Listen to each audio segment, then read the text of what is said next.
নোয়াখালীর বেগমগঞ্জ চৌরাস্তা এলাকায় এখানেও আজ সকালে যে পরিমাণ পানি দেখা গিয়েছিল এখন তার চেয়ে পানির পরিমাণ কিছুটা বেশি।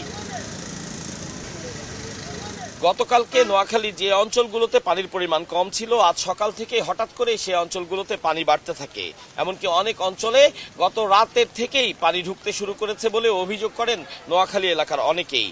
এমনকি এই নোয়াখালীর পানি লক্ষ্মীপুরের দিকেও ছড়িয়ে গিয়েছে বলে লক্ষ্মীপুর থেকে জানিয়েছেন ভুক্তভোগী অনেক ব্যক্তি।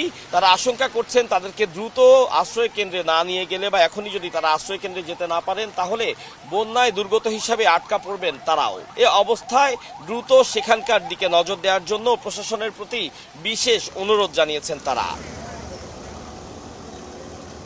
আজ সন্ধ্যার পর অর্থাৎ কিছু সময় আগে থেকে আবার নতুন করে বৃষ্টি শুরু হয়েছে এবং মানুষ আশঙ্কা করছে যদি এই বৃষ্টি আগের মতোই তীব্র হয় বা বর্ষণ যদি অতি বর্ষণ হয় সেক্ষেত্রে কিন্তু বানভাসী মানুষের যে কষ্ট তা আরো অনেক বেশি বেড়ে যাবে। যদি আরো বৃষ্টির পরিমাণ বাড়ে সেক্ষেত্রে যে সকল স্বেচ্ছাসেবী সংগঠন রয়েছে বা যারা এখনো পর্যন্ত দুর্গম এলাকায় ত্রাণ পৌঁছানোর জন্য চেষ্টা করছেন তারা যাতে দ্রুত সেই জায়গাগুলোতে ত্রাণ পৌঁছায় এবং সেখান থেকে দুর্গত মানুষগুলোকে উদ্ধার করে আনার ব্যবস্থা করে।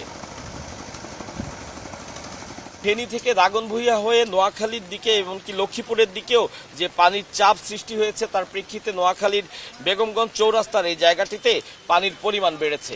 এমতাবস্থায় ইতিপূর্বে প্লাবিত হওয়া বেশ কিছু জায়গা নতুন করে আর পানি না বাড়লেও যে সকল জায়গা এর আগে অতটুকু বন্যার দ্বারা ক্ষতিগ্রস্ত ছিল না সে সকল জায়গায় নতুন করে পানি জমতে শুরু করেছে। নোয়াখালীর বেগমগঞ্জ চৌরাস্তা থেকে আতাউর কাউসার, সময় সংবাদ।